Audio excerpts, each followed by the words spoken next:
से नए कारोबारी साल की शुरुआत हो चुकी है, लेकिन पिछले साल कोरोना के चलते बाजार में भारी एक्शन देखने को मिला। इस एक्शन के बीच कई शेयर ने निवेशक को अप्रैल फूल बनाया तो किसी ने किया मालामाल। जी हां, दोनों तरफ के मौके मिलते हुए दिखे। तो आज के स्पेशल शो में हम ऐसे कुछ शेयरों की बातचीत करेंगे जिनमें अच्छे रिटर्न्स की उम्मीद में पैसे आपने लगाए और रिटर्न के नाम पर आपको कुछ भी नहीं मिला, निकले फिसड्डी ये शेयर। वहीं कुछ ऐसे शेयर्स की भी बात हम करेंगे जहां पर पैसे नहीं लगाने का मलाल आपको है। कौन से हैं वो शेयर और अब उनमें क्या करना चाहिए, इस पर करेंगे खास चर्चा। नमस्कार, मैं हूं मानसी दवे और मेरे साथ मौजूद है मेरी पूरी टीम, वरुण दुबे, देवांशी आशर और कुशल गुप्ता। साथ ही हमारे साथ शेयरों पर सटीक स्ट्रैटेजी बताने के लिए जुड़ गए हैं ट्रेड स्विफ्ट ब्रोकिंग के संदीप जैन। संदीप जी, स्वागत है आपका जी बिजनेस पर। और कुशल, वरुण और देवांशी हमारा साथ इस रिसर्च में निभाने के लिए आपका भी स्वागत है। शुरुआत करते हैं और अप्रैल फूल का मौका है। ऑफकोर्स ऑफिस में होते तो ढेर सारी मस्ती हम करते, लेकिन मस्ती कम भी यहाँ पर नहीं करेंगे क्योंकि इस खास पेशकश में इसी तरह के शेयर्स हम लेकर आए हैं। शुरुआत करते हैं, ढेर सारे स्टॉक्स हैं, एक एक कर फटाफट सब आपको बताते हैं। पहले उस सूची से शुरुआत करते हैं जो शेयरों में आपने निवेश तो किया, लेकिन फिर उसके बाद इतने परेशान हुए आप, यानी कि वो शेयर्स ने आपको परेशान कर दिया, अप्रैल फूल बनाया। चलिए शुरुआत करते हैं। सबसे पहला शेयर देवांशी हमें बता रही हैं। देवांशी, कौन सा शेयर लेकर आई हैं आप और क्या वजह रही जिसके चलते लोगों को परेशान किया इस स्टॉक में? बिल्कुल मानसी, आप देखिए पिछले साल अगर हम बात करें तो एक दूसरे को अगर अप्रैल फूल नहीं बनाया, लेकिन कोरोना ने जितना लोगों को फूल बनाया है, हम सबको घर में बिठा दिया है जैसे कि हम देख रहे हैं। तो सबसे बड़ा अप्रैल फूल हमने इस बार देखा है कि कोरोना के चलते होता हुआ दिखा है। लेकिन कई ऐसे स्टॉक्स थे जिसमें हमने देखा पिछले साल काफ़ी असर आता हुआ दिखा और काफ़ी हाइप बना था कोरोना के चलते कि जो पहली वैक्सीन है वो किसकी तरफ से आएगी, कौन सी कंपनी है जिसके वैक्सीन को मंजूरी मिलेगी। और अगर आपको याद हो तो सबसे पहली वैक्सीन जो आने की उम्मीद थी वो फाइजर की तरफ से थी। लेकिन हमने देखा कि फाइजर ग्लोबली यहाँ पे वैक्सीन ज़रूर बना के उसके बाद उसको अप्रूवल ज़रूर मिला था, लेकिन भारत में हमारी यही उम्मीद थी कि भारत में भी जो सबसे पहली वैक्सीन आएगी वो शायद फाइजर ला सकता है। लेकिन उसके बाद हमने देखा काफ़ी सारी डिस्कशंस होते हुए दिखे। फाइनली 2021 में हमने देखा कि फाइजर को दिक्कत ये थी कि अपने प्राइसिंग के हिसाब से उनको वैक्सीन लानी थी और इसके बाद हमने देखा कि फाइजर ने अपनी जो जितना भी रिक्वेस्ट थी वैक्सीन लाने की उसको वापस ले ली थी। तो उसके बाद हमने देखा कि फाइजर के शेयर में काफ़ी ज़्यादा गिरावट आई थी। तो जो सबसे पहला शेयर जिसके हम बात कर रहे हैं वो फाइजर था। बहुत ही गेंस या बहुत ज़्यादा लगातार इस स्टॉक में गेंस बनते हुए दिखे, लेकिन उसके बाद जब उन्होंने रिक्वेस्ट वापस ली तब हमने देखा कि इस शेयर में ऊपरी लेवल से काफ़ी दबाव बना और उसके बाद इस स्टॉक में लगातार प्रेशर आता हुआ दिखा था। एमएनसी कंपनी है, भरोसा काफ़ी था, फंडामेंटल्स काफ़ी अच्छे थे, लेकिन इसी उम्मीद में काफ़ी रिटेलर्स ने इसको लिया था। लेकिन अब काफ़ी ऐसे निवेशक हैं जो हमसे रोज़ सवाल करते हैं कि अब फाइजर में क्या करना चाहिए। चलिए, तो पहला शेयर फाइजर। जैन साहब, आपकी राय हम जानना चाहेंगे। भरोसा तो काफी दिलाया इस शेयर ने, लेकिन अब सवाल उठ खड़ा हुआ है। आपको क्या लगता है फाइजर पर आपका आउटलुक क्या है? नहीं, I am very very bullish on the stock. देखिए, सबसे पहले तो दाद देना चाहूंगा, जबरदस्त थीम है, लवली एंड इंटरेस्टिंग थीम, और स्टॉक्स का जो सिलेक्शन है वो भी जबरदस्त है। एंड फाइजर, मैं ये कहूंगा कि देखिए इसने वैसे फूल नहीं बनाया। मैं यही कहूंगा कि नीचे के लेवल्स पे हमने जब मार्च का लास्ट वीक था तब ये 3300-3400 के लेवल से रेकमेंड करके और बहुत ऊपर के लेवल्स पे जी बिजनेस में हमने रेकमेंड करके निकलवाया भी है लोगों को। बट यस, वैक्सीन के फ्रंट पे इंडिया में इसने फूल बनाया एक तरीके से। But overall I am very very bullish. One of the biggest pharma companies, one of the best research basis. और देखिए, मुझे भी ये लग रहा था कि जिस कंपनी ने वायग्रा बनाया तो वो कंपनी वैक्सीन में भी सक्सेसफुल होगी और इंडिया में कुछ टेम्परेचर और इश्यूज और कुछ प्राइसिंग के इश्यूज को लेकर नहीं आ पाए। बट फिर भी मैं कहूंगा जिन वैल्यूएशंस पे ये कंपनी है, जो फंडामेंटल्स दे रखी है कंपनी के, जो फंडामेंटल्स है, सेल्स की ग्रोथ देखिए आप पिछले 5 साल के अगर कैगर देखें तो 38% की कैगर है, रिटर्न ऑन कैपिटल एम्प्लॉयड सब बेहतरीन है एंड अच्छा करेक्टेड लेवल्स है। So downside risk is extremely low. मैं तो यही कहूंगा कि इसको एग्रेसिवली बाय करें इन लेवल्स पे। ठीक है, तो चलिए, कुछ खबरों के चलते पीछे जरूर हटा हुआ है ये शेयर, या पीछे एक बार खिंच जरूर गया, लेकिन फिर भी आगे उम्मीदें कायम हैं। अगला शेयर वरुण हमें बताएंगे। वरुण, बताएं, अप्रैल फूल की थीम को लेकर आप कौन सा शेयर बता रहे हैं? शेयर ने परेशान किया है लोगों को?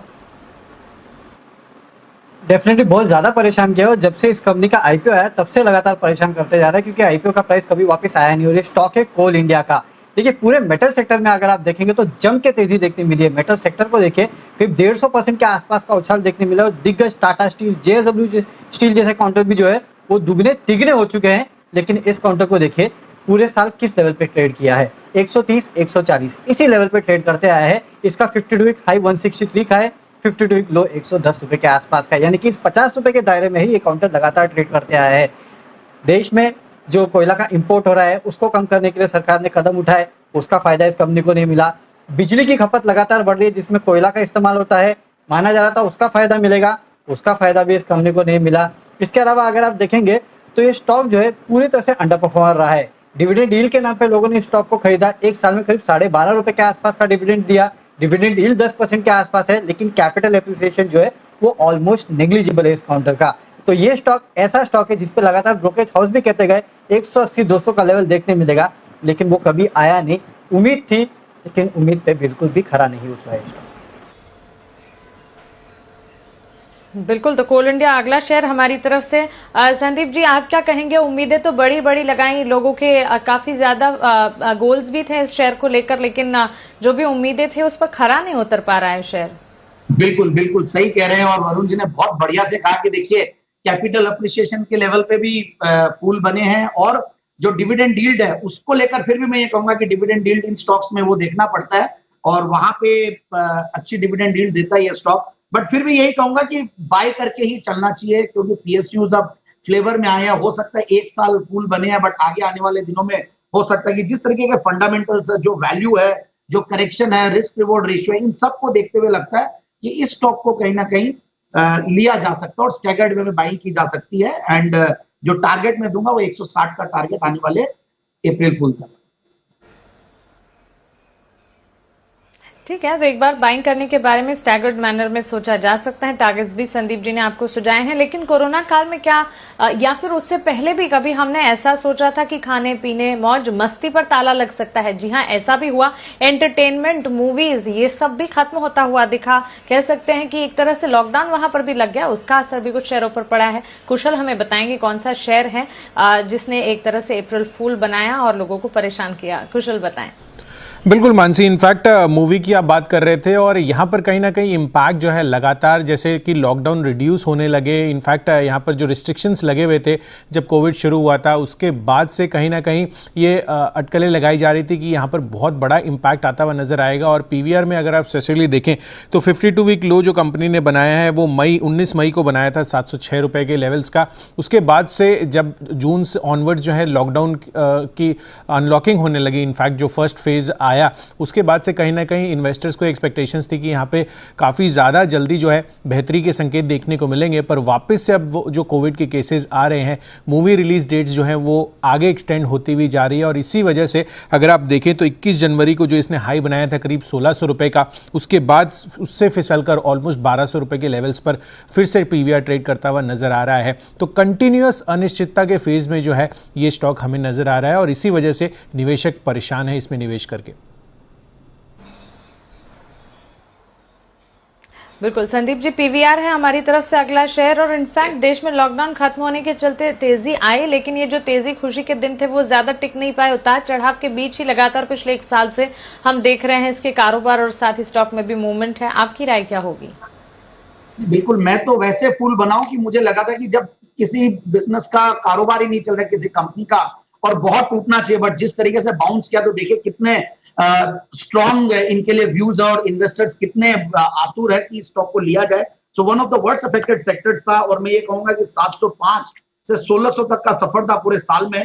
So long term investors can hold the stock. मुझे ऐसा लगता है कि वापस से रिवाइवल आएगा, बट यस, वापस से लॉकडाउन और कई स्टेट में हो रहा है, so one has to be very cautious.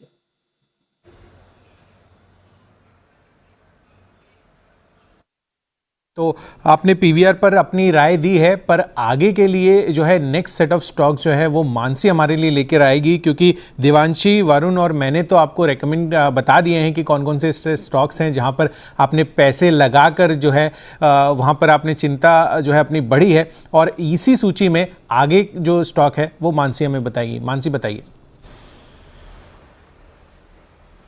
जी बिल्कुल कुशल, देखिए फ्यूचर ग्रुप के सारे शेयर्स देख लीजिए, ये शेयरों ने एक तरह से लोगों को उम्मीदें दिखाई, उसके बाद परेशान भी किया।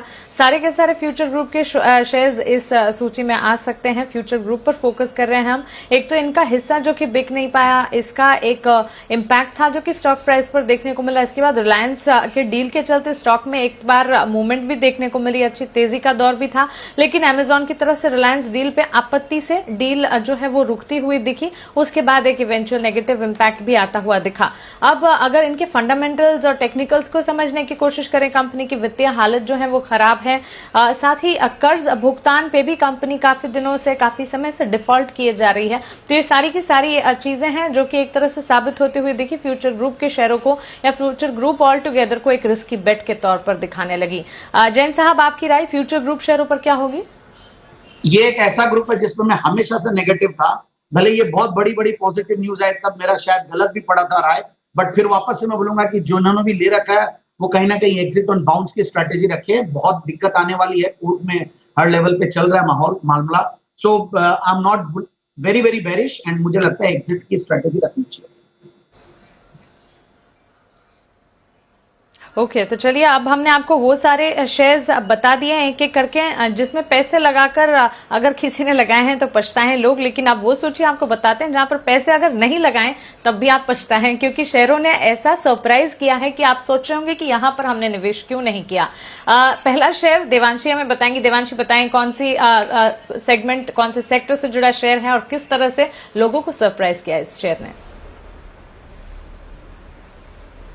आईटी से जुड़ा हुआ ये स्टॉक है और काफ़ी सरप्राइजिंग मूव हमने इस स्टॉक में देखा है। ऐसा नहीं कि इस स्टॉक ने बहुत ज़्यादा यहाँ पे गेन्स दिए हैं या रिटर्न्स डायरेक्टली हमें देखने मिले थे, लेकिन ये जो स्टॉक की मैं बात कर रही हूँ इसने सबसे बड़े डिविडेंड्स का ऐलान किया था पिछले साल के। अगर हम बात करें, बिल्कुल आपने जो गेस किया है मैजेस्को, इसकी हम बात कर रहे हैं। थोड़ी देर पहले आपने मास्टेक, इनकी जो प्रमोटर्स है, इनसे भी आपने काफ़ी चीज़ें सुनी मैजेस्को के बारे में, लेकिन मैं इसलिए इस स्टॉक के लिए बात कर रही हूँ क्योंकि अगर आपने इस स्टॉक में खरीदारी की थी तो आपको 900 रुपए से भी ज़्यादा के बड़े डिविडेंड्स यहाँ पे मिलते हुए दिखे थे। बहुत ही चुनिंदा कंपनीज होती हैं जिनका कॉर्पोरेट गवर्नेंस इतना बेहतर होता है, मैनेजमेंट ये सोचते हैं कि जो भी कंपनी में उनको या जो हिस्सा बिक्री होती हुई दिखी उसके बाद जितना पैसा उन्होंने जुटाया वो उन्होंने डिविडेंड के रूप में अपने शेयर होल्डर्स को वापस कर दिया है। और उसके चलते हमने देखा एक बड़ा सा फॉल या एडजस्टेड जो प्राइजेस थे वो आपको स्टॉक में दिखे, लेकिन जो डिविडेंड्स मिलते हुए दिखे वो काफ़ी भरपूर थे। हर स्टॉक पे आपने देखा करीब 900 रुपए से ज़्यादा के डिविडेंड्स इस कंपनी ने दे दिए थे। और उसके बाद अब हम देख रहे हैं कि अब कंपनी में जो एक ओपन ऑफर की भी बातचीत होती हुई दिख रही है। तो अगर अभी भी आपके पास ये स्टॉक है तो अभी भी इसमें काफ़ी भरपूर एक्शन बनता हुआ दिख रहा है। तो ये एक स्टॉक था जहाँ पे लोगों के पास जो नहीं था वहाँ पे काफ़ी ज़्यादा वो ये सोच के चल रहे थे कि ये स्टॉक मेरे पास या मेरे पोर्टफोलियो में क्यों नहीं था, क्योंकि दोनों कंपनीज काफ़ी बेहतर थी इस प्रमोटर ग्रुप की। बिल्कुल संदीप जी, आपकी राय मैजेस्को पर क्या होगी? पॉजिटिवली सरप्राइज किया लोगों को? या बिल्कुल पॉजिटिवली सब लोग ये अप्रैल फूल बन गए। बट इसमें मैं एक बात कहूंगा, अनिल जी ने एक जबरदस्त शो किया था और इसके ऊपर बहुत सारी क्लैरिटी आई थी, मुझे बहुत पॉइंट्स क्लियर हुए थे और उस टाइम पे कुछ अपॉर्चुनिटी दिख भी रही थी जहां पे टैक्सेशन को लेकर कुछ अपॉर्चुनिटी थी। बट ओवरऑल मैं यही कहूंगा कि मेरे कोई कमेंट्स नहीं अब मैजेस्को के ऊपर, I am not very competent enough to comment on कि अब मैं आगे क्या करवा सकता हूं। बट यस, जो डिविडेंड दिया इन्होंने हिस्ट्री बना दी। बिल्कुल, तो चलिए जो खबरें रही वो तो अच्छी रही। जिनके पोर्टफोलियो में अगर शेयर किसी के था तो फिर वो तो खुश हुए और पॉजिटिवली सरप्राइज भी होते हुए दिखे। जिनके पास नहीं था उन्हें जरूर पछतावा हुआ। लेकिन ऑटोमोबाइल क्षेत्र से जुड़ा एक शेयर अब कुशल से जान लेते। कुशल, बताएं ऐसा कौन सा शेयर ऑटोमोबाइल सेक्टर से जुड़ा रहा जिसने लोगों को पॉजिटिवली सरप्राइज किया? कोई डाउट नहीं है मानसी, टाटा मोटर्स आप देखिए FY21 में सबसे बड़ा परफॉर्मर ये निकल कर आया। इनफैक्ट जो सेकंड बेस्ट परफॉर्मर था निफ्टी में, कल मैं डेटा देख रहा था FY21 का, तो उसमें 328% के गेंस इस कंपनी ने दिए हैं। और दूसरा जो सेकंड स्पॉट पे था वो था हिंडाल्को, जहां जिन्होंने करीब 242% के रिटर्न दिए हैं। आपको ट्वीट तो याद ही होगा, आजकल तेरे मेरे प्यार के चर्चे हर जुबान पर, तो वो वाला जो ट्वीट था उससे काफ़ी ज़्यादा हाईलाइट में आता हुआ दिखा था, जो टेस्ला के साथ इनके करार की बातें चल रही थी।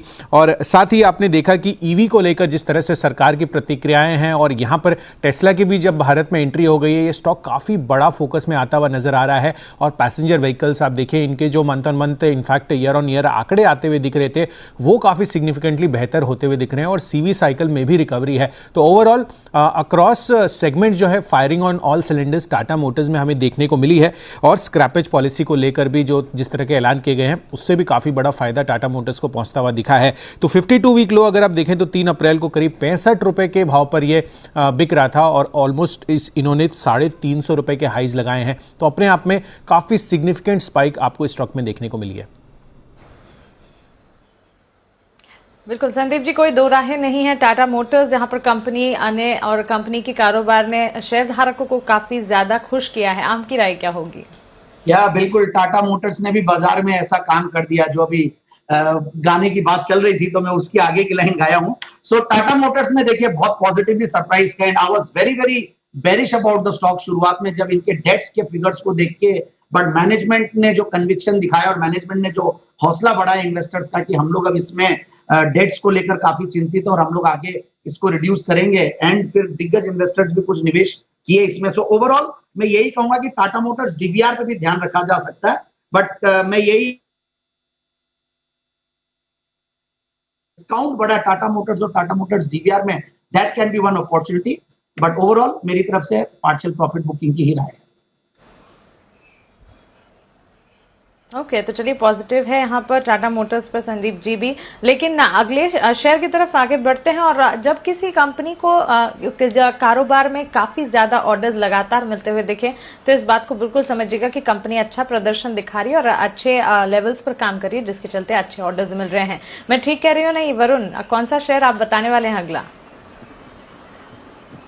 डेफिनेटली ऑर्डर विंस तो इस कंपनी के जबरदस्त है, और मैं स्टॉक की बात कर रहा हूँ अडानी ग्रीन की। और देखिए, वैसे तो ऑर्डर विंस की खबरें लगातार इस कंपनी के लिए आई कि काफ़ी सारे ऑर्डर्स मिले और रिन्यूएबल सेक्टर में एक कंपनी है, लेकिन पूरे साल लोगों को समझ में नहीं आया कि इस काउंटर में ऐसा क्या हुआ है कि ये स्टॉक 144 का था एक समय पे, और करीब करीब 1340 के आसपास के लेवल तक गया था। डेफिनेटली स्टॉक में जोरदार तेजी देखने मिली, और अडानी ग्रुप की सबसे बड़ी कंपनी बन गई है। अडानी एंटरप्राइजेस से भी बड़ी, 2 लाख करोड़ के आसपास का मार्केट शेयर था। तो लोग सोचते ही रह गए कि इसमें पैसा लगाऊं। जिसने नहीं लगाया वो सबसे ज्यादा पछताया है, लेकिन जिसने लगा भी लिया है उसको आज तक समझ में नहीं आया कि इतनी तेजी आई क्यों। बिल्कुल संदीप जी, अडानी ग्रीन पर आपका क्विक रिव्यू हम जानना चाहेंगे। बिल्कुल, मैं तो बहुत गलत पढ़ा हूँ इस ग्रुप पे और इस पर्टिकुलर स्टॉक पे, और फूल ही बनाऊं पूरा एक्चुअली में। तो मैं तो यही राय दूंगा कि जिन्होंने ले रखा वो प्रॉफिट बुकिंग करते चले। इतने बड़े रिटर्न्स नहीं मिलते हैं जनरली लाइफ में, और ट्रेलिंग स्टॉप लॉस के साथ अगर समझदार ट्रेडर टाइप के इन्वेस्टर हैं तो ट्रेलिंग स्टॉप लॉस के साथ बने रहे, वैसी एक स्ट्रेटेजी बना सकते हैं। बट ओवरऑल प्रॉफिट बुकिंग की राय है। बिल्कुल संदीप जी, तो अडानी ग्रीन पर आपकी प्रॉफिट बुकिंग की राय है, पर एक राउंड और भी हो गया हमारा मानसी। तो देवांशी ने मजेस्को बताया, मैंने आपको टाटा मोटर्स बताया, और वरुण ने अडानी ग्रीन पर अभी अपनी बातें रखी। फ्यूचर ग्रुप के बाद आपका अगला कौन सा स्टॉक है जिस पर आपकी नज़र है, और अप्रैल फूल के दिन पर?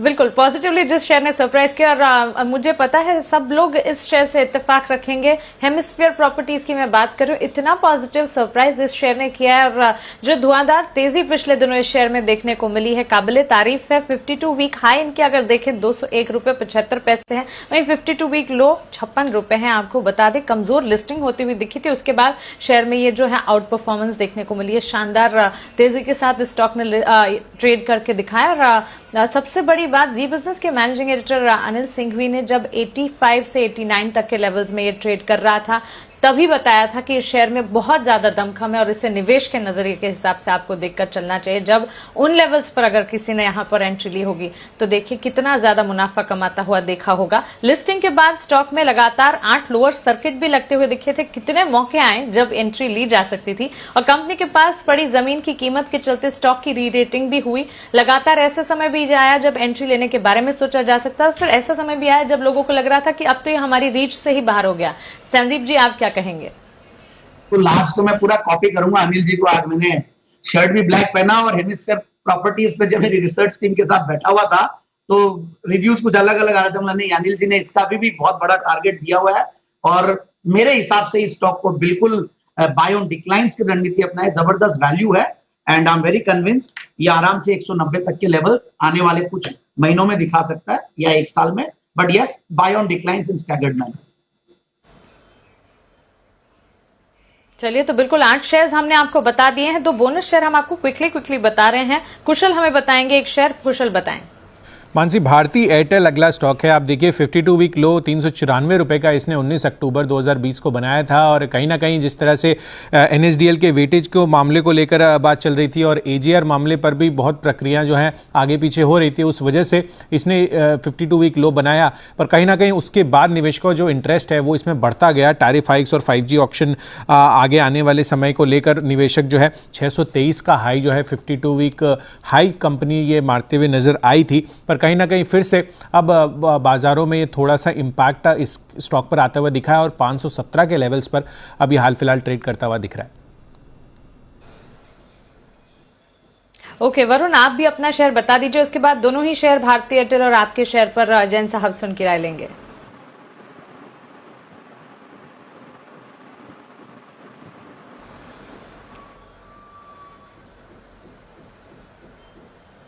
वरुण, आपकी तरफ से जो आखिरी शेयर है वो आप बता दीजिए। डेफिनेटली देखिए, मेरे तरफ से जो आखिरी शेयर है वो है वेदांता का। यहाँ लगातार लोग बेवकूफ बने हैं। सबसे पहले डीलिस्टिंग की प्राइस 87 पे आई, जिसने दे दिया वो बेवकूफ बना। उसके बाद बायबैक की प्राइस 160, फिर 235। लगातार ये स्टॉक जो है, ये कंपनी के प्रमोटर जो है हिस्सा खरीदना चाहते थे, लेकिन जिस भी भाव पे हिस्सा खरीदना चाहते थे उसके ऊपर ये स्टॉक जाके ट्रेड कर रहा है। तो जिसने दे दिया वो तो बेवकूफ बन गया, लेकिन जिसने रखा है शायद वो काफी समझदार था। ठीक है जैन साहब, भारती एयरटेल और वेदांता दोनों पर आपका क्विक रिव्यू हम जानना चाहेंगे।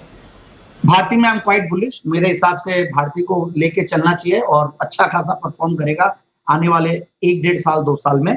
और वेदांता को लेकर देखिए, एक्चुअली मैं भी हमेशा गलत ही पढ़ा हूं। मैं कोई बहुत पॉजिटिव राय नहीं देता था और बहुत बढ़िया चल गया डीलिस्टिंग की न्यूज की वजह से। सो फिर भी मैं ये कहूंगा कि थोड़ी पार्शियल प्रॉफिट बुकिंग करनी चाहिए। स्टॉक में पोटेंशियल बहुत है, बेस मेटल्स और जो भी चीजों में ये डील करते हैं सब में बहुत बड़ी बड़ी तेजी आई हुई है। So it can go, but still मेरे पास दूसरे ऑप्शंस है तो मैं वहां पे ज्यादा ध्यान दूंगा। ओके तो चलिए, दोनों शेयर्स पर संदीप जी की राय भी है आपके पास और एक साथ 10 शेयर की सूची हमने आपके सामने रख दी है। थीम हमने आपको बताया, उसके साथ ही उससे जोड़कर ये शेयर्स हमने आपको बताए। उम्मीद करते हैं आप इन शेयरों पर खास फोकस करेंगे। जो शेयर्स ने आपको सरप्राइज किया उससे खुश होंगे और जिन शेयर ने आपको नेगेटिवली सरप्राइज किया है उनसे दूर रहने की भी कोशिश करेंगे, एक बार निकलने के बारे में भी सोचेंगे। संदीप जी शुक्रिया तमाम जानकारी के लिए, सवालों के जवाब देने के लिए, आपकी रिकमेंडेशन हमें इन तमाम शेयरों पर बताने के लिए। देवांशी, वरुण और कुशल, आपका भी शुक्रिया हमारे साथ बने रहने के लिए।